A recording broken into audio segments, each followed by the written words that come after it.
On a crowded afternoon flight bound for New York, passengers shuffled down the narrow aisle searching for their seats, but the quiet hum of anticipation was suddenly broken by the loud wails of a baby, a tiny, red-faced infant wrapped in a soft white blanket, held tightly in the arms of a stressed, exhausted father who looked completely out of his depth. This man, Alexander Reed, wasn't just any father. He was one of the country's youngest millionaires, a tech genius whose brilliant mind could solve problems that baffled entire companies. Yet here he was, helpless, sweating, trying desperately to soothe his crying son, a child who had barely slept for days. The passengers around him shifted uncomfortably, some throwing annoyed glances, others pretending not to hear, but the tension in the plane grew with every piercing cry. Alexander whispered, bounced, rocked, pleaded, but nothing worked. He had hired nannies before, dozens of them, but the baby never stopped crying long enough for any of them to stay.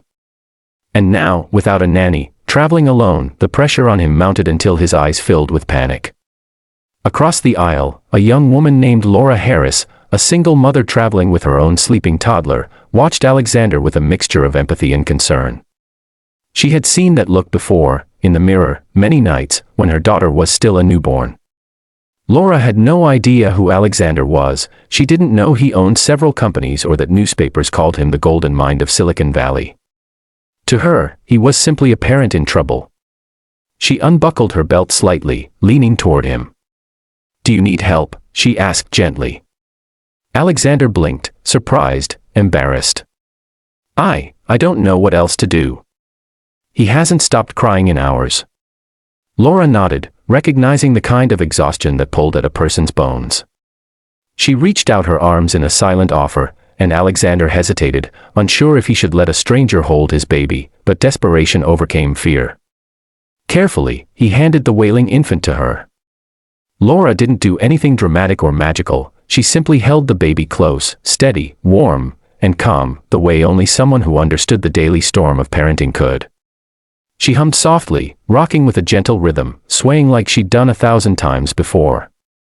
And then something unbelievable happened. The baby's cries softened. His breath slowed. Within moments, he stopped crying entirely. The entire cabin froze. A few passengers turned around, jaws slightly dropped. Alexander stared, stunned. "How did you?" he whispered. Laura offered a humble smile. "Babies feel what we feel." He needed someone who wasn't stressed or afraid. "You're trying so hard that he can feel your panic."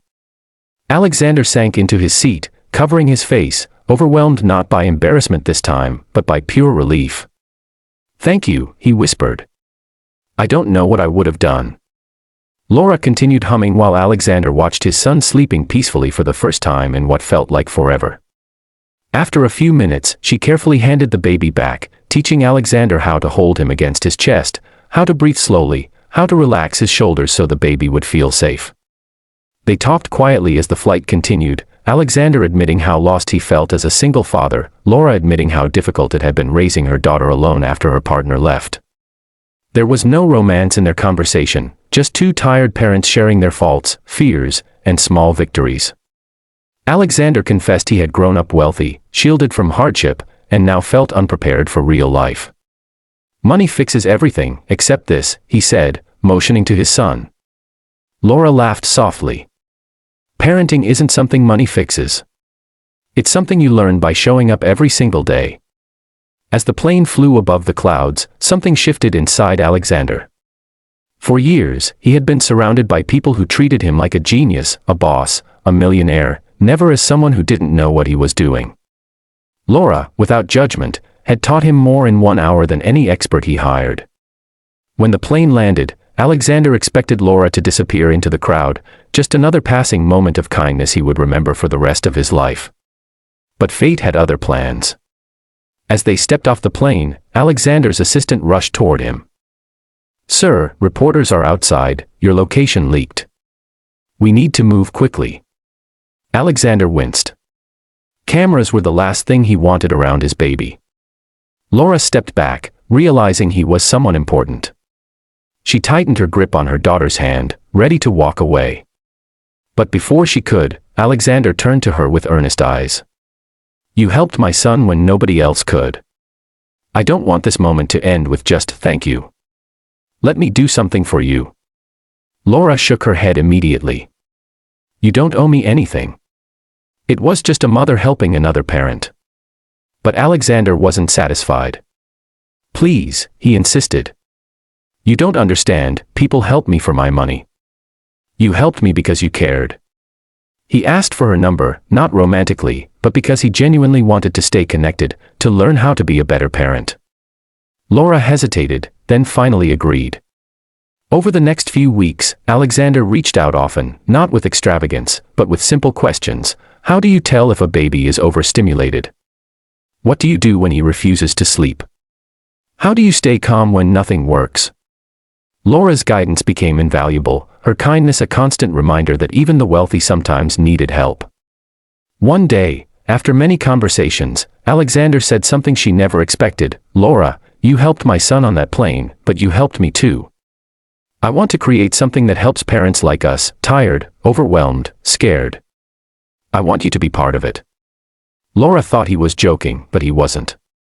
He offered her a position helping design a new support program for struggling parents, a job that paid well, respected her experience, and finally gave her a chance to provide the life she dreamed of for her daughter. She accepted with tears in her eyes.